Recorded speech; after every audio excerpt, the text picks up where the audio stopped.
morning and welcome to SVGTV News for Wednesday, June 25th, 2025. I am Rochelle Batiste with the details.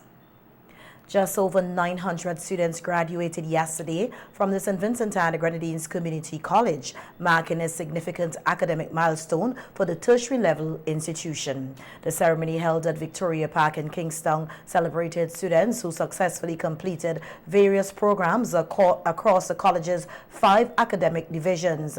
This year's graduating class included 426 graduates from the Division of Arts, Sciences and General Studies, and 94 graduates from the Division of Nursing Education, 37 graduates from the Division of Teacher Education, 324 graduates from the Division of Technical and Vocational Education, 22 graduates from the Center for General and Continuing Education. The ceremony was held under the theme Empowered by Knowledge, Driven by Purpose, which the college says reflects its mission to equip students with the tools necessary to lead with clarity, purpose, and positive impact in their communities and beyond. Delivering the welcome address, Dr. Karen Thomas, newly appointed director of the college, praised the resilience, perseverance, and dedication of the graduates. She described their achievement as not only the culmination of years of academic effort, but a powerful testament to their determination and strength of character. A graduation ceremony like this is more than just a formal celebration of our students' successes and milestones. It is also a unique opportunity for us as an institution to reflect, refocus, and recalibrate. Today, we commemorate the 16th graduation exercise of the St. Vincent and the Grenadines Community College, an achievement that rests firmly on the strong foundation laid by those who came before us. We pause to acknowledge the invaluable contributions of individuals who have shaped the character and success of our institution. We extend our deepest gratitude to our former director, Dr. Nigel Scott, and to our deans, faculty, and staff members, some of whom will shortly be leaving us and embarking on new chapters. Your leadership, vision, and dedication have been instrumental in positioning the SVGCC as a distinguished institution of learning. You have imparted significant lessons that will remain with us, and we will be forever grateful for your commitment to our mission. Dr. Thomas encouraged graduates to embrace the journey ahead with confidence and ambition, noting that the future offers countless opportunities to lead, to inspire, and to make meaningful contributions in their respective fields. Like our graduating class, the SVGCC stands at a juncture, and we must decide at this crossroad what we will look like in the years ahead. Our theme for this year's ceremony perfectly captures the essence of where we stand, individually and institutionally, empowered by knowledge, driven by purpose. As an institution, our knowledge comes from our experiences and our reflections on what we have done well, what we have accomplished, what still needs work, and most importantly, how we plan to move forward. Against this backdrop, I wish to highlight the significant progress we are making through the SVGCC's strategic plan presented on the 3 guiding pillars: access, community engagement, and economic empowerment. Enhancing access. The SVGCC has taken significant steps to broaden access to our academic and skill-based learnings. While our traditional matriculation requirements remain in place, we have also innovatively extended our entry criteria for applicants, basing entry on applicants' chosen program of study. This progressive adjustment allows students who might not possess the full complement of CSEC subjects to gain admission if they meet the specific requirements for specific programs. Looking ahead, Dr. Thomas highlighted the college's commitment to continuous development in order to meet the evolving educational and workforce needs of the nation. Key areas identified for advancement include program review and expansion in alignment with national development priorities. All of our homegrown associate degree programs will be reviewed this academic year in order to ensure their relevance and alignment with national, regional, and global needs. 2. Expansion of graduate programs. Our Division of Nursing Education will increase its master's offerings to include a new master's in public health alongside the existing masters in nursing education and nursing administration. 3. Professional development and part-time programs. The Division of Teacher Education will introduce more professional development courses in various areas of pedagogy for in-service teachers. The division will also offer a part-time associate degree program in technical and vocational education in the upcoming academic year, blending online and face-to-face instruction. Moving forward, as we look ahead with determination and optimism, the SVGCC is steadfast in its commitment to fostering a culture of introspection and growth. This approach ensures that we uphold the efficiency and accountability required to thrive as a leading higher education institution serving diverse learners. Through the guiding principles of our mission statement, we strive to empower all users, students, faculty, and staff alike, to become lifelong learners who can make transformative contributions to their lives and their societies. The college's director also outlined a number of initiatives aimed at enhancing the institution's overall capacity and impact. These include expanding access to quality education and lifelong learning, enhancing student support services, upgrading technological infrastructure, providing ongoing professional development for faculty and staff, strengthening capacity building efforts, advancing the Hospitality and Maritime Training Institute, fostering local and international partnerships, and implementing policies that improve institutional governance and operations. Also delivering remarks at Tuesday's graduation ceremony was Minister of Tourism, Sustainable Development, Civil Aviation and Culture, Carlos James. He commended the graduates for their perseverance in the face of adversity, noting that their success represents the best of their generation. Minister James acknowledged the numerous challenges students have faced in recent years, including the disruptive impact of natural disasters such as the 2021 eruption of La Soufrière volcano and the COVID-19 pandemic, both of which significantly affected the teaching and learning process. Despite these difficulties, he said the graduates have triumphed and should be proud of what they have accomplished. You have planted a seed which no doubt will blossom and bloom. This government has put in place the framework to see through St. Vincent and the Grenadines at least one college graduate per household in the entire country. We have embarked on this, knowing that the next generation of leaders, of entrepreneurs,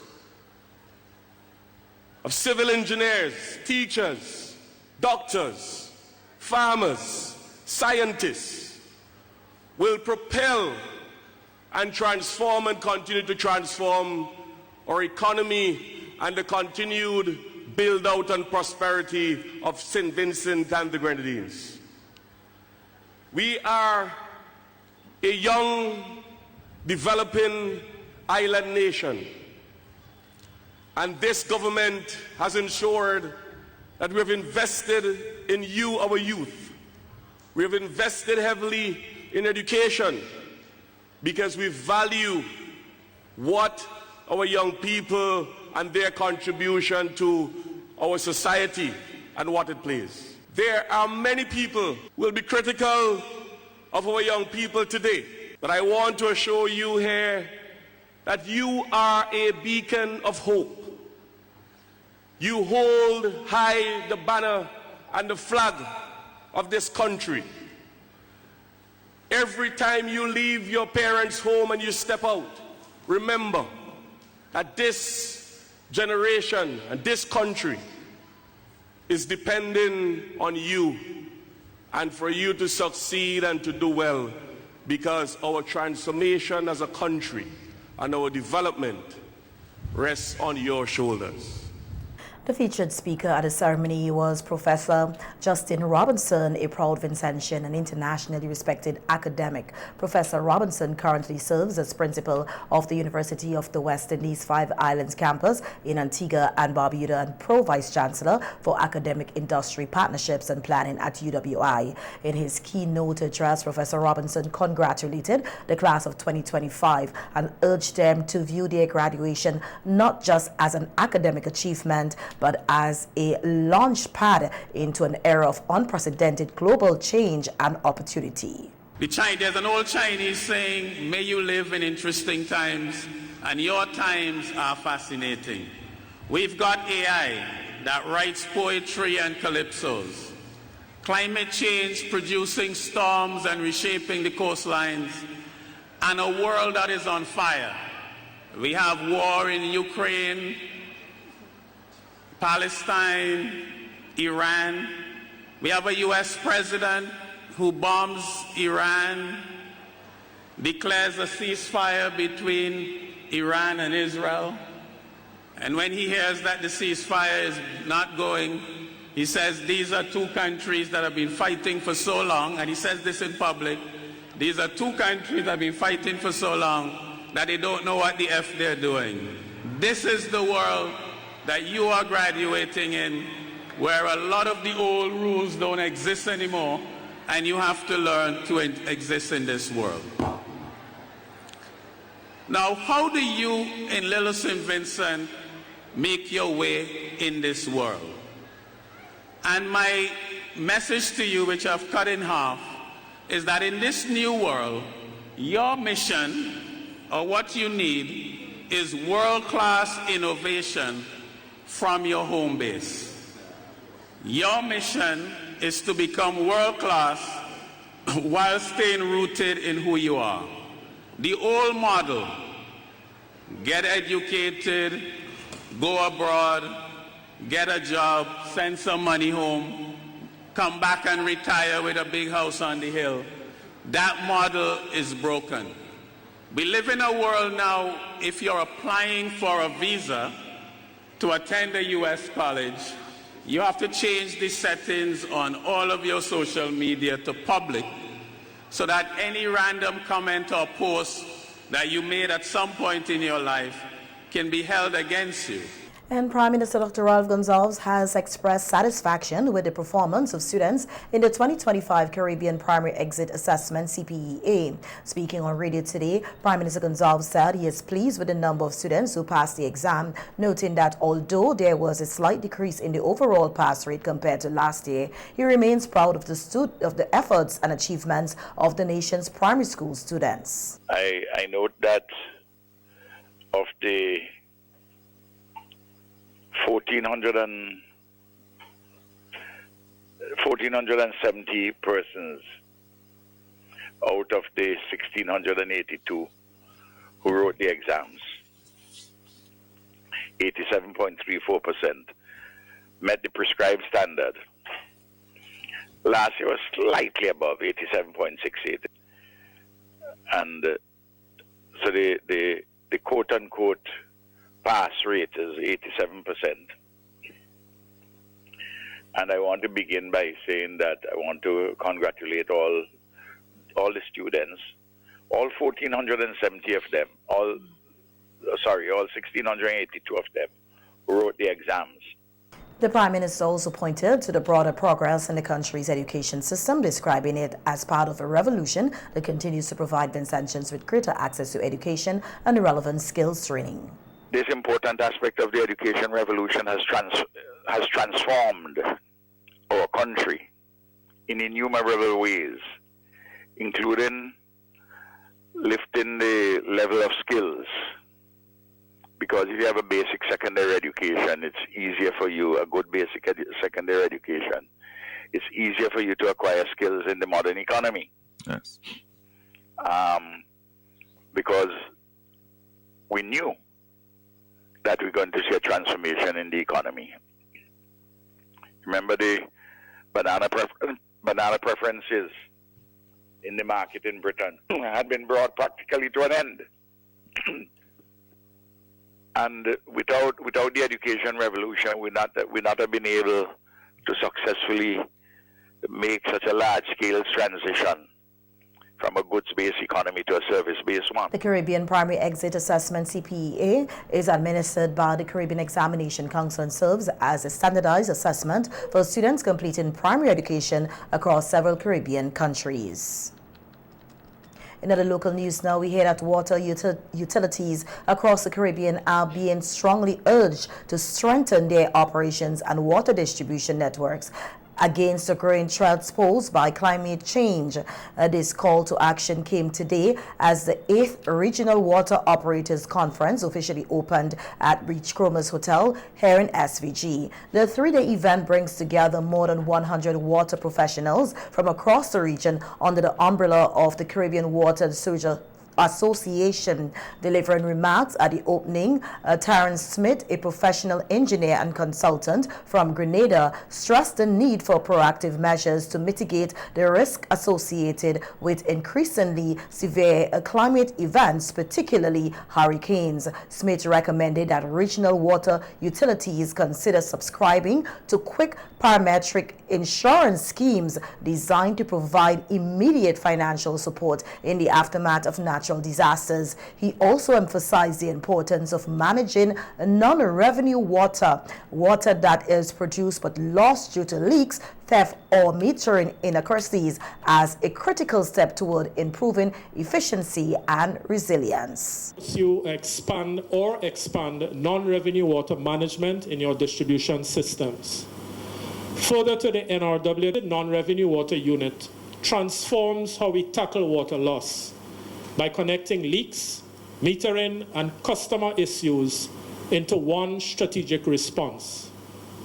In the face of rising costs and aging systems, this unit is not just helpful, it is essential for operational efficiency, financial stability, and sustainable service delivery.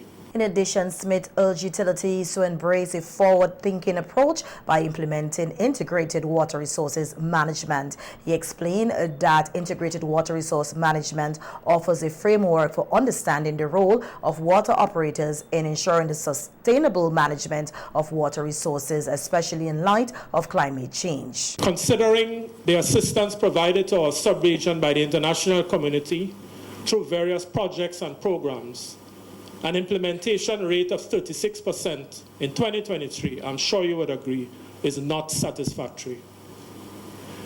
UN Water concludes that using IWRM approaches presents a great opportunity to build resilience to climate change impacts.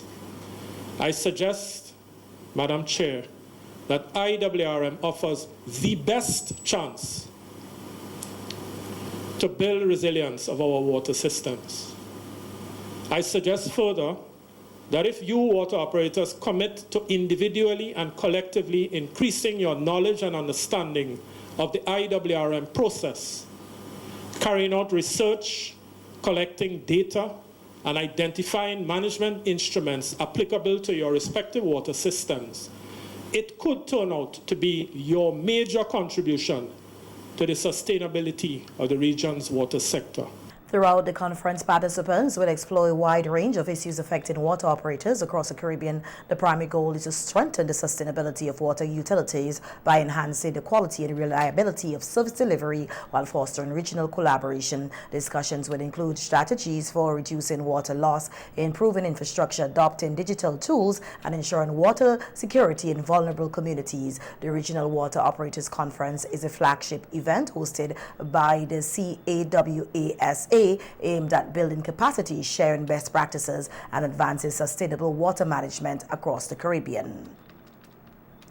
And the Central Water and Sewage Authority, the CWSA, is actively advancing its water management systems through a range of new initiatives, including the piloting of smart water meters, training of operators, and the digital data analysis processes. This was disclosed by Minister of Health, Wellness and the Environment, Sinclair Jimmy Prince, during his address at the 8th Regional Water Operators Conference currently being hosted in St. Vincent for the first time. The event brings together water utility professionals from across the Caribbean to discuss solutions for improving water access and resilience in the face of climate change. Minister Prince acknowledged that while the CWSA has faced challenges over the years, it has nonetheless developed projects aimed at improving the quality and reliability of water delivery across the country. The CWSA has ensured that its operators and operations have consistently evolved, most evidently through the use of technology via supervisory control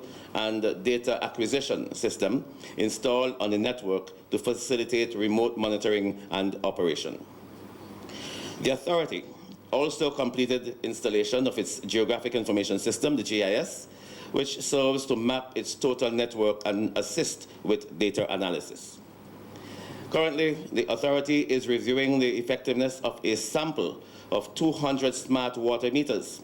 The digital units are superior to the traditional analog devices, more accurate, and enhances the authority and customers' ability to detect the existence of leaks and other forms of wastage. Minister Prince also noted that following the 2021 eruption of La Soufrière volcano, the CWSA is focusing on large-scale groundwater harvesting in 3 communities located closer to the volcano as part of a broader strategy to diversify and secure the nation's water sources. The authority is also preparing to harvest groundwater on a commercial level as a component of the volcanic eruption emergency projects that the VEEP. This development will replace vulnerable surface water, that's water sources in Sandy Bay, Oria, and Fancy, which are in close proximity to the La Soufrière volcano. That's a very vulnerable area on mainland St. Vincent, and therefore we have to respond in that direction. The development will significantly improve the reliability and quality of the water supplied to the residents living north of the Rabaca River in the first instance. The minister further highlighted the persistent water access challenges faced by residents in the Grenadines, which were highlighted further by Hurricane Beryl in 2024. In response, water harvesting projects have been initiated for Mairo and Union Island, where residents often experience acute water shortages. He explained that water disruption is ongoing and that upgrades are also being made to the desalination plants on both islands to improve output and reliability. The CWSA takes water to the southern Grenadines from mainland St. Vincent via ferry on an almost weekly basis for distribution to residents there.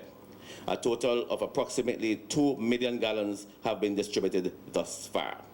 Further to that, CWSA has been working together with private business owners and NGOs to increase the daily production capacity of desalinated water on Union Island from 4,000 to 8,000 imperial gallons, with plans for a further increase to 12,000 imperial gallons. Water production capacity was also established in Mairo of up to 2,000 imperial gallons daily. Welcome back. In more local news now, we hear that there has been a strategic shift in the implementation of the intelligent bus system, also known as the e-bus system, with plans now underway to install units on school buses and buses designated for persons with disabilities in hopes that private minibus operators will eventually get on board with the project. This update was provided by Minister of Finance Camila Gonzalez during a sitting of Parliament on Monday. He was responding to a question posed by opposition Senator Chevron John, who requested an update on the current status of the e-bus initiative. Minister Gonzalez explained that the e-bus system originated from a 2020 cooperation agreement between the governments of St. Vincent and Grenadines and Taiwan, aimed at modernizing the public transportation sector and enhancing surveillance capabilities in public spaces. According to the minister, the project was originally designed around 2 key components: the e-bus system involving real-time tracking and monitoring of public buses in nationwide CCTV camera network, which has already been successfully completed with plans to expand this year. However, he said the rollout of the e-bus system has faced significant delays. The project was that we'd have these smart bus stops around the country. They have, if you've seen them, I don't know how many honorable members are bus travelers, but you may have seen them nonetheless. There's a device with a screen and a solar panel on the top, and it links with a unit that you're supposed to place in your bus. So you put in your bus, my bus name is Topper. I am running route A to route B, and you place the device. I shouldn't say Topper. So, it's just the first one that came to mind. Whatever, my bus name is Camilo Bus, and you place the device in your bus.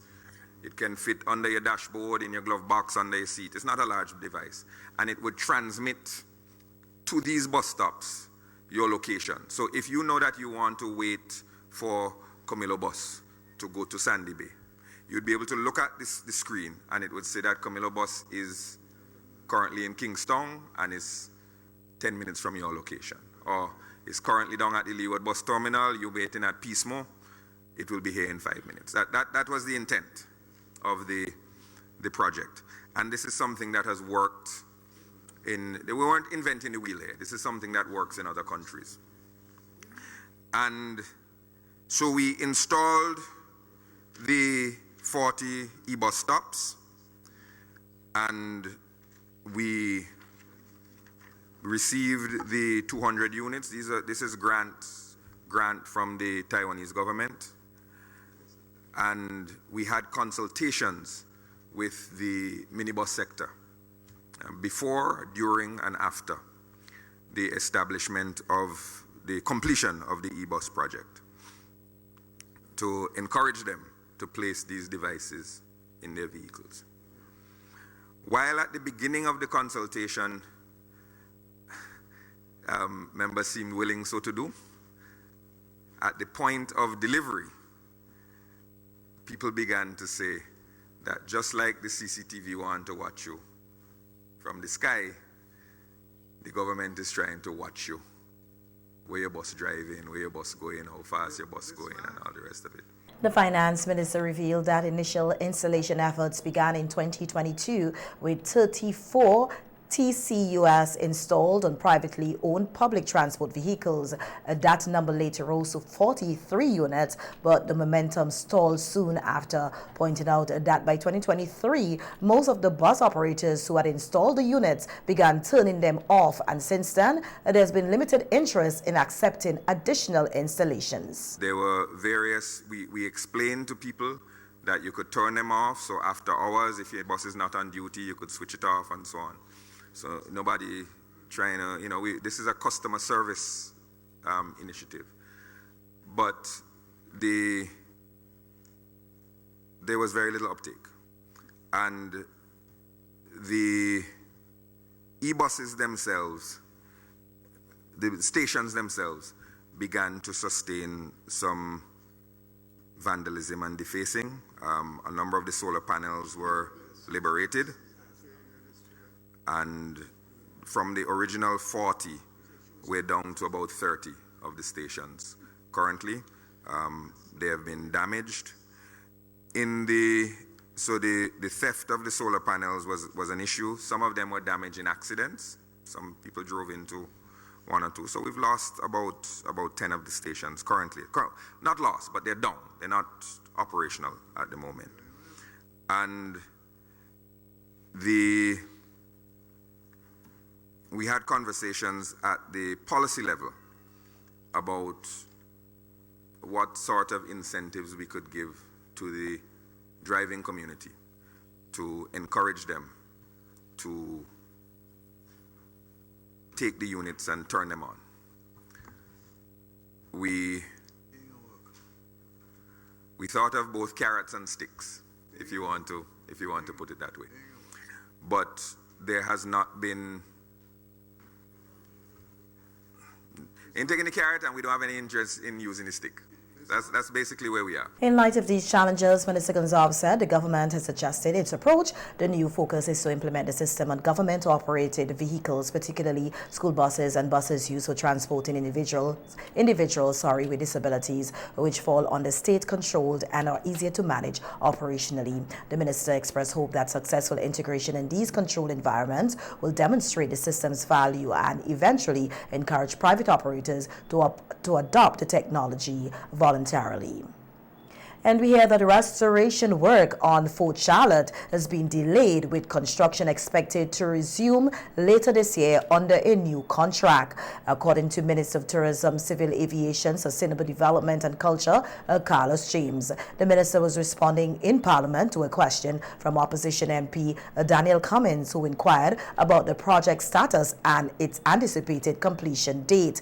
Minister James explained that the restoration of Fort Charlotte was launched under a World Bank-funded initiative, the OECS Regional Tourism Competitiveness Project, which also includes Grenada and St. Lucia, alongside St. Vincent and the Grenadines. The original components of the project aim to facilitate the movement of tourists across the participating countries, improve selective tourism sites, strengthen implementation capacity for regional tourism market development. However, Minister James said that a midterm review conducted in October 2020 revealed that the project implementation was progressing slowly across all three countries, resulting in low levels of financial disbursement. Minister James noted that in June 2023, the governments of all three countries submitted restructuring letters to the World Bank citing major disruptions, including the COVID-19 global pandemic. In the case of St. Vincent and the Grenadines, the 2021 eruption of La Soufrière volcano. Of course, the challenges post-pandemic resulted in global logistical disruptions, which slowed the procurement of essential materials and affected the value of materials on the global market. This significantly affected the material cost of goods required for the overall project. And this, of course, required a restructuring of the project scope under component number 2, which is in relation to the improvements to selected touristic sites. Specific to the rehabilitation of Fort Charlotte, the project scope had to be revised due to the challenges stated above, and a contract in the amount of $7,020,000 was awarded in September of 2023 to Obisado Engineering Services Limited for the execution of the rehabilitation works at Fort Charlotte. The scope and nature of the restoration required detailed assessment and work to rehabilitate the fort to its original design of 1806, including the removal of all of the modern works on the fort, including the cement, and the restructuring of parts of the fort to its original construction.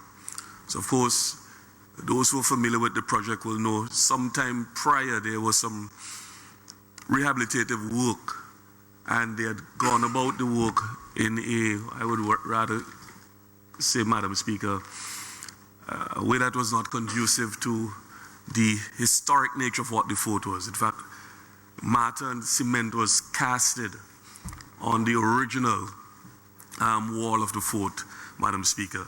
So part of the project will be to take off, in fact, some of the restorative work which was done prior, which was done incorrectly to the fort. James acknowledged that the Fort Charlotte project has faced several challenges, causing delays beyond its initial completion target of May 2024, and that they are working to restart the project under revised arrangements. Among these challenges were deeper than estimated infrastructural fragilities. This required more time-consuming restorative work. The specialized nature of the materials for this heritage site also meant sourcing them internationally, further extending the timelines. Madam Speaker, and my understanding from the advice of the technical persons is that some of the materials are to be sourced overseas, and they're specialized materials which are going to be required in the careful and meticulous restoration of the fort to its original form. During discussions with the World Bank, Madam Speaker, the approval was granted to transition the outstanding scope of works to another ongoing World Bank project. The Unleashing the Blue Economy project of the Caribbean, UBEC. The original contract was therefore terminated, and it's anticipated that a new contract will be secured under the UBEC project, which will commence sometime later this year, Madam Speaker, and works are expected to recommence later this year under this new project with a new contract which will carry a duration of 9 months and include a 1-year defects liability period. Madam Speaker, I may hasten to say that this 9 months period, from what I have seen in terms of the assessment, would probably take this rehabilitative work over and beyond that 9-month period, but this is what the official answer in terms of the assessment from the experts are indicating. Because of the meticulous nature of the restoration, Madam Speaker. To date, 1.6 million has been paid for approximately 20% of the works which were completed. The estimated remaining cost of the implementation is roughly about 5.8 million Eastern Caribbean dollars, which includes a 10% contingency for increased construction. Given the importance of Ochala to the national tourism product and the upcoming 2025-2026 cruise season, Minister James said that the ministry is exploring options to allow limited and managed public access to the site in the meantime.